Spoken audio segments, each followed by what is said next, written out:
we do that, I did want to talk about Donald Trump's involvement with Saudi Arabia real quick, because this is a really good video. Presidential election. Donald Trump appeared at a UFC event, flanked by bullet-headed UFC CEO Dana White. Bullet-headed. And Elon Musk, who had just spent $270 million electing Trump. But there was another person there who wielded as much influence and wealth as pretty much anyone alive. Yasser al-Rumayyan, the head of the Public Investment Fund, the Saudi state-run sovereign wealth fund, which controls about $930 billion. Al-Rumayyan could claim some degree of ownership of practically everyone and everything around him that November night. From UFC, which was planning some splashy events for Saudi Arabia, to Elon Musk, whose companies had long been recipients of Saudi investment capital, and Trump himself, a stalwart Saudi ally whose political, economic, and family interests had come to depend on Saudi largesse. It's clear that Saudi Arabia has been investing in Trump and Trumpworld for a long time. I love the Saudis. Many are in this building. Lobbyists representing the Saudi government paid for an estimated 500 rooms at President Trump's D.C. hotel. The Live Golf Invitational. The Saudi-backed golf tour. At the Trump National Doral. Have a good time, everybody. They buy apartments from me. They spend $40 million, $50 million. Trump Tower, Jeddah. Am I supposed to dislike them? I like them very much. And foreign governments, they understand. They're dealing with the transactional president. Crown Prince, thank you very much. Thank you for being here. And now, as we head into a second Trump administration, the question is, what more do they want? How would you describe the relationship between the United States and Saudi Arabia? I think it's fine, but with me, it will be GREAT, great. The host of the FIFA World Cup 2034 will be Saudi Arabia. What we're seeing with Saudi Arabia is unprecedented because of the sheer amount of money that they've put in. Kareem Zidane is an investigative sports journalist. They're investing in absolutely everything. Al-Rumayyan's appearance at the UFC fight wasn't just about Trump. Sports have become a key part of Saudi Arabia's investment and influence peddling strategy. Kareem and his colleagues at... I think this is a lot better. Right? In terms of the background, I feel like this looks a lot better, right? Yeah, it's just like it was just too blasted. But I'll keep it on and when it's, you know, dark out in the mornings, because I think it's a cool background. But this is like, you know, it was too blown up. So turn it around, the sun in your face. No, the background, I wanted the background to look cool. But just join. Why are you streaming from an undisclosed location? I'm hiding from the authorities. Play the game mapped over 910 sponsorships from Saudi entities in 2024 across the globe. There's the ownership of the Premier League's Newcastle United, the creation of Live Golf, a competitor to the PGA Tour, sponsorship for the Women's Tennis Association, backing Formula One's Aston Martin. There's MMA, esports, equestrianism, wrestling, cycling, billiards, and a potential new venture into boxing. As a matter of fact, it might be easier to list the sports that Saudi Arabia hasn't invested in. Honestly, I can't think of one at the moment. The Saudis would call it investing. Others call it sports washing. Sports washing is the deployment of sports as a means of reputation laundering. When countries use sports and major sports events, for example, to distract from human rights abuses. When Saudi Arabia invests in sports, it's really looking for geopolitical influence. It's looking to recraft its own global image. It might not reap the most significant monetary returns, but I don't think that's what they're interested in from sports. They're looking at influence, and I think they're doing a damn good job about it, as much as I don't want to say that. And this is happening with other Saudi investments too. What's your take on the unabashed expansion of the Saudi investment fund into Silicon Valley? In 2016, then Deputy Crown Prince Mohammed bin Salman, or MBS, made a well-publicized trip to Silicon Valley. The charm offensive. One of the things that he did also was get glazed up by The Atlantic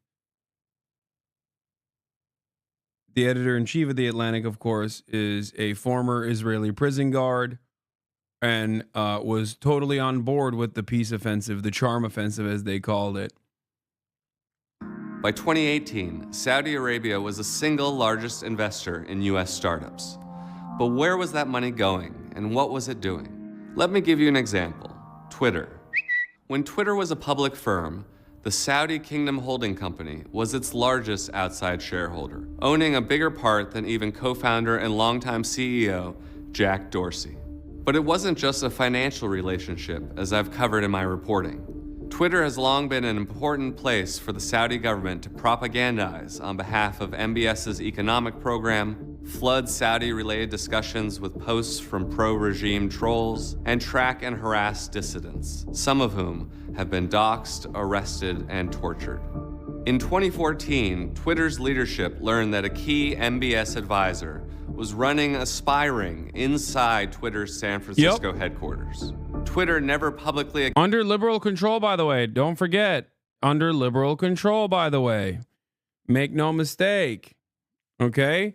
Under a liberal administration, under liberal control, all of this was happening. So that's why you have to remember when I say why I say American foreign policy is uniparty, okay? Accounted for its role in fostering the Saudi spy ring. Jack Dorsey enjoyed a chummy meeting with MBS just 6 months after the Twitter CEO had been told by the FBI that his company had an espionage problem. They weaponized their investment. By the way, dude, I mean, okay, brief moment here. Even the Pepsi is cooler in Japan. Normal thing in Japan, Pog. Doesn't taste too bad either. Used it to spy on, target, and harass critics. And they did it all without any consequences. And their investment continues today. Let's fight. So back to the fight. And another... BDS? It's not BDS, man. Shut up. God damn. Won't even let me drink my freaking awful version that got... The good thing, Diet Coke was... Diet Coke got banned, okay? Diet Coke is BDS, unfortunately, which sucks because I love Diet Coke. Now I'm drinking Pepsi and you're still yelling at me. Another guest, Elon Musk. When Twitter went private under Musk, Kingdom Holding Company rolled its shares into the new private entity and became its second largest investor after Musk. But Twitter wasn't the only tech giant receiving backing from the Saudis. In April 2023, Hasanabi, the venture capital arm of the Saudi Public Investment Fund, did something surprising. It published a list of dozens of American venture capital and private equity firms it had partnered with, showing just how widely the kingdom's money was being spread around. Tech, AI, surveillance, media. But the influence purchasing campaign doesn't end in Silicon Valley. I would like to bring up the CEO of Affinity Partners and former senior advisor to the White House, Jared Kushner. That's Jared Kushner, the husband of Trump's daughter, Ivanka. He served as a senior advisor in the first Trump administration and was everywhere. And by all accounts, he had a lot of influence on his father-in-law. But he's known for one thing above all else. It seemed as if from the get-go that Jared Kushner... He's a brilliant mind, one of the top minds of statecraft here, okay? So good. Did you get billions of dollars from the Saudis? Yeah, I didn't think so.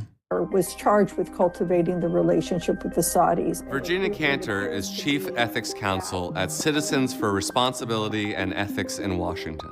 It appears to be that at the end of the administration, the payoff was a $2 billion investment in this investment fund. Just months after leaving the White House in 2021, Kushner's newly minted investment group, Affinity Partners, secured a $2 billion commitment from the Saudi Public Investment Fund, or PIF. The news raised a lot of eyebrows. Some next-level sleaze and grift going on right in front of our eyes. This is just putting a price tag on American foreign policy. I've been in this business 40 years. This is Jake is just Islamophobic. That's why he's saying it. Make no mistake. Jake Tapper the one time Jake Tapper is going to be against American interests is because one, it's Trump doing it, and two, because he's anti-Trump, and two, more importantly, it's because he's doing business deals with Muslims. That he can't have that. Extraordinary, unprecedented. I've never seen anything like it. The reason it was so egregious. Jake Tapper's not even pro-Israel. He just hates Muslims. He just comes across like he's pro-Israel because he's just genuinely hates Muslims so much. That's what it is. He had no experience in that field. The panel responsible for screening potential PIF investments reportedly voiced serious concerns about Kushner's lack of experience. But the board was overridden by MBS, the de facto leader of Saudi Arabia. That news raised even more eyebrows. Isn't that a nice story of friendship?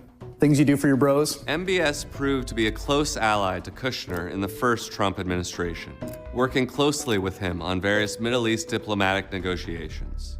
They worked so closely, in fact, that MBS reportedly told others he had Kushner in his pocket.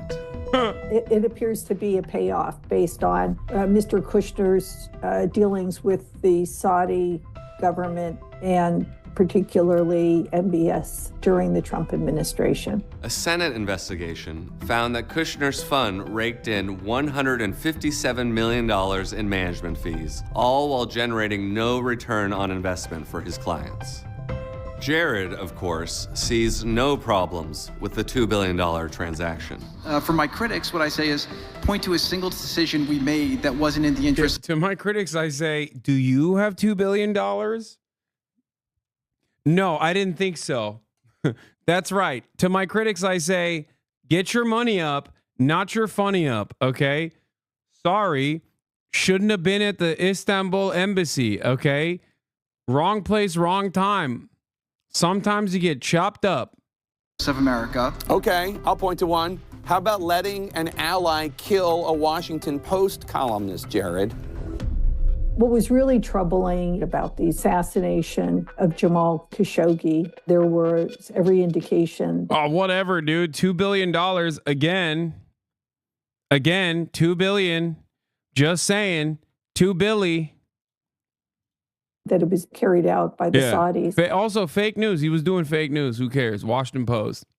This is ironic. This is funny because, this is also part of the reason why, the Jeff Bezos MBS fallout happened too. This is part of the reason why the Jeff Bezos MBS fallout happened. They were buddies. they were homies. And then MBS hacked his phone. MBS killed Jamal Khashoggi. Jeff Bezos was like, "What are you doing? That's a journalist that you just killed from my newspaper. You can't do that." And then MBS was like, "Hey, check this out. Boom. Pegasus software in your phone. All of a sudden, now the entire world's got your news, Jeffrey. Now your entire world's got the news, Jeffrey. Oh, you were trying to fuck on ladies. You were trying to cheat on your wife. Guess what? Now everybody knows. Okay? Now everybody knows. That leads to one of the most expensive divorces of all time, obviously, between Jeffrey Jebediah Bezos and his wife. It's just like a very funny chain of events that took place from the Jamal Khashoggi assassination. That two homies, you hate to see two homies fall apart like this. You know what I mean? Over one critical assassination of an American journalist. What? He's Saudi too, Wait, that's why he was divorced? Yes. You want to know why you don't know about this? Even though it was kind of mentioned in the media? Because Jeff Bezos literally did everything in its power to stamp it out. Okay? Every newspaper, Daily Mail style newspaper that wrote about it had private investigators. Jeff Bezos was like, "Oh yeah, you're going to write about this story about, all of this, all this embarrassing details. Guess what, dude? Have fun." He hired a private security contractor and literally monitored every single journalist and editorial staff member that dared to write about the story. which is part of the reason why there wasn't a lot of coverage on the story. I mean, it obviously got out there. It was a big deal. It's Jeff Bezos getting a fucking divorce after having a fallout with MBS and possibly having MBS, like, you know, literally hack his phone. But that's the reason why many of you are probably shocked and you're hearing about this for the first time ever. What a crazy story. Pegasus, of course, is the Israeli surveillance software that MBS used against Jeff Bezos, an American billionaire. And yeah, but since then, Jeff Bezos also got hit with the Dominican Ray, just like Mark Zuckerberg, and he's fine now. He's brolic. He trains. He's got his hot young thing, his age-appropriate wife, or not age-appropriate wife, age-appropriate girlfriend, you know? That's my goat, my king. What's NBS? MBS, Mohammed bin Salman, that guy right there. That guy who killed this guy right here. Basically, you know, Kushner and President Trump gave MBS a pass by virtue of not, you know, calling them out. Why are you siding with the Saudis over your own intelligence? Because it's America first for me. That definitely set the tone for how they were going to deal with human rights violations by the Saudis. And it wasn't just that, there were other incidents. And the list is a long one. There is the use of his second presidential veto, a resolution putting an end to the U.S. military involvement in Yemen, allowing continued U.S. support to the Saudi-backed war in Yemen. There's his abandonment of the Iran nuclear deal. The United States will withdraw from the Iran nuclear deal. Saudi Arabia views Iran as one of its biggest enemies and, you know, was very much adverse to the Obama negotiated Iran nuclear deal. And, you know, that was disrupted as part of the Trump administration. There's the $110 billion Kushner negotiated arms deal between the U.S. and Saudi Arabia. There was a blockade involving Qatar. The president today siding with the Saudis. The crisis critical to the U.S. Qatar, home to a key U.S. base with 8,000 U.S. service members. And so this Did you hear about the Candace Owens and Nashville school shooting connection by chance? I know you've been wrapped up in Trump stuff and traveling. Not sure you saw it. Yeah, he was a black white supremacist whose brain has been warped by 4chan. And I think in his manifesto, he even made a mention of me, but failed to write my name correctly, thank God. And said he was radicalized by Candace Owens, Nick Fuentes, me, Destiny, and also Markiplier and Mr. Beast. A lot of it is trolling. A lot of it is the trolls of an insane person. He basically mentioned like a bunch of YouTubers. No, I don't think it's fake. He said that he was backed by r/Markiplier. He was an extremely online kid who obviously was insanely mentally ill, and most likely actually trafficked in the same Discord servers that remember the Telegram group that we talked about?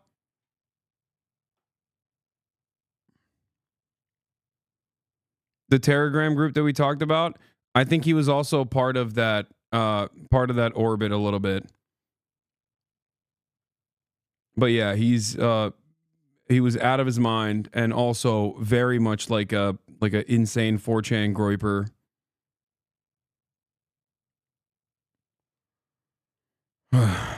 Anyway.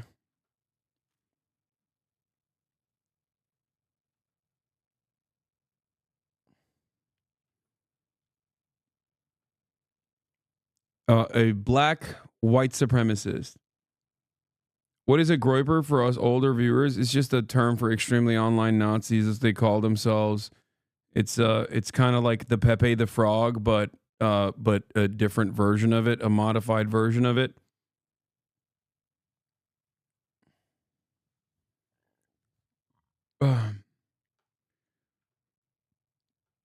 How does the Telegram still exist? Probably 20 feds next to some school shooters.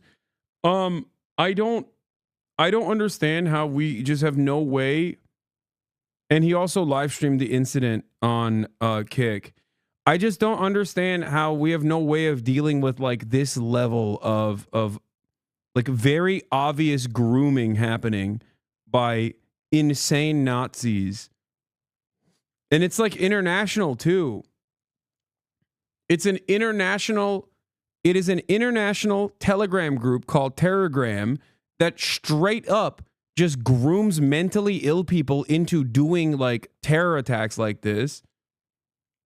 And meanwhile, the government is like invested in, I don't know, deporting students who are saying they're pro-Palestine. It's so psychotic to me that like you if you're a Nazi, you could just do whatever the fuck you want, dude. I swear to God. Like, it is actually insane that white nationalist neo-Nazis have done so many mass shootings now. So many. Nonstop. Like, at what point will the government go, hey, maybe we should, like, clamp down on this a little bit?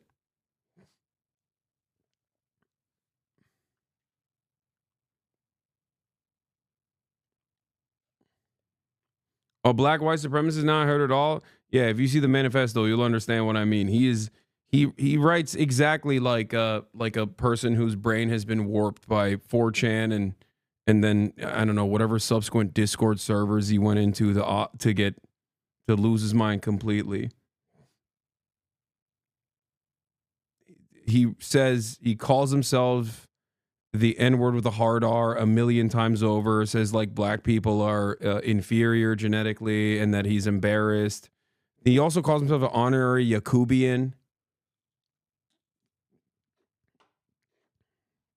Just an insane person.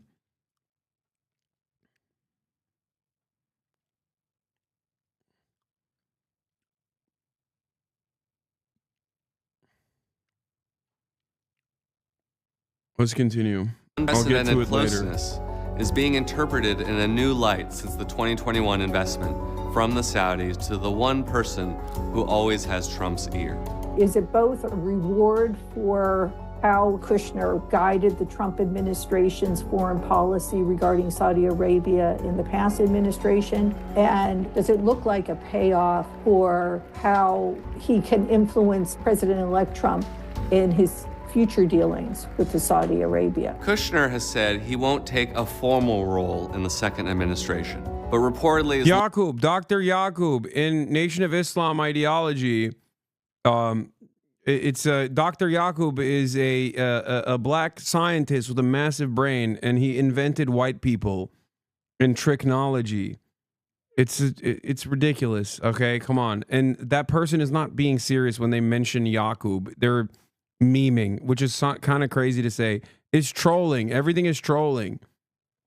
These are like suicidal, nihilistic losers who have their brains completely broken by some semblance of community they get from neo-Nazi Discord servers who have nothing to lose at that point in their own estimation. And they turn around and you know, do insane stuff like this. Like he mentioned it multiple times where he was like, he wanted to kill himself, but then, you know, he thought this would be even better to do so. And now in the process, he shot 2 girls, killed one, and the other one is in critical condition. And it's wild because like after the first femcell shooter, people literally were like, hey, this guy is probably also going to do a shooting. You should look into this. There were people on Twitter that were like actively posting about this guy. At FBI, you guys going to do something or let this go under the fucking radar again? Unless every shooting is a psyop and planned under your control, then you guys should arrest this R word. This person says, responding to the guy who did another shooting.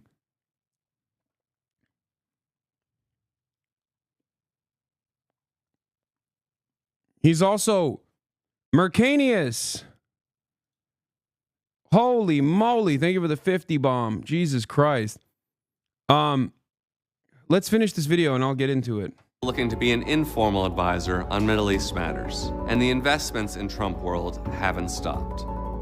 And the primary financial backer of Leave Golf is the Sovereign Wealth Fund. And they engaged in deals with the various Trump golf courses. And it's pretty clear, when you have his sons going overseas in this transition period to lock down deals, it's a way of signaling that Trump is open for business. And if you want to be favored, you better be first in line.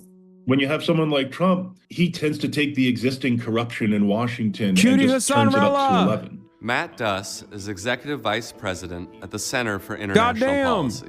Mohammed bin Salman, when he visited the Oval Office, Thank and you for Trump the pulled out 50 that big famous ones. poster with all the different weapons that were on sale as if it was, the side of a good humor truck. Here are all the various ice cream and delicious treats that are on sale. $3 billion, $533 million, $525 million. That's peanuts for you.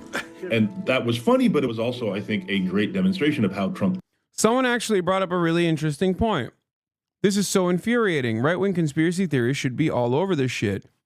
And that's a really interesting point that you just brought up. Right-wing conspiracy and all matter of conspiracy theories are bubblegum. They operate as a distraction, so you don't actually focus on the real actors conspiring, not in theory, but actually conspiring. This is it's alluring, it's interesting, but don't you find it very strange that conspiracy theorists oftentimes fail to comprehend the real conspiracy happening right in front of their eyes? I mean, even think about capitalism. Think about capitalism. You can sell the concept of capitalism as a conspiracy theory if you wanted to, but it's not enough. People don't want to operate on the assumption that people are just motivated by self-interest and the system is designed to churn out these results, and that all of these dealings are not happening behind closed doors, but instead happening in broad daylight in front of your eyes at Davos, at the World Economic Forum, and places like that. But that's the whole point of conspiracy theories in general. Okay? It operates as a distraction from the actual people conspiring. That's it. And also, I mean, there's obviously like partisan zealotry at play here as well. What do I mean by this? Think about Donald Trump having the Oracle CEO talk about doing mRNA vaccine research with AI. Why are people not yelling about that? Why are the anti-vaxxers freaking out about that? That's crazy. Donald Trump, who also was responsible for Operation Warp Speed, mind you. Think about this. It's just a relationship based on, okay, what are you going to buy from us? What are we going to get from this? Since 1945, the Saudi-U.S. relationship has been defined by a superpower's willingness to overlook pretty much anything its oil-rich ally did. The U.S. got another military foothold in a sensitive region and influence over global energy markets. But this alliance between an unmatched global hegemon and a repressive theocracy has corrupted both sides. I mean, there were problems with this relationship going back many years, just as there are more deep-seated problems in the way our foreign policy and our policy in general is formulated. The various avenues of influence that very, very wealthy interests have. And I think the influence that the Saudi regime has been able to garner is a reflection of that much bigger problem.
Not enough orb photos, but other than that, fantastic coverage.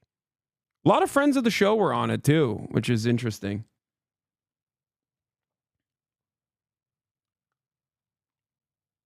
Anyway, the orb photo. Oh, come on, dude. You haven't seen the orb photo? What? Are we crazy?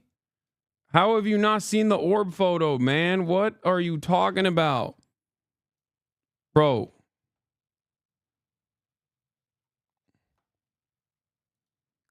You've never seen this? This is the first time you're seeing this? This is from the first administration, the first time Trump was president.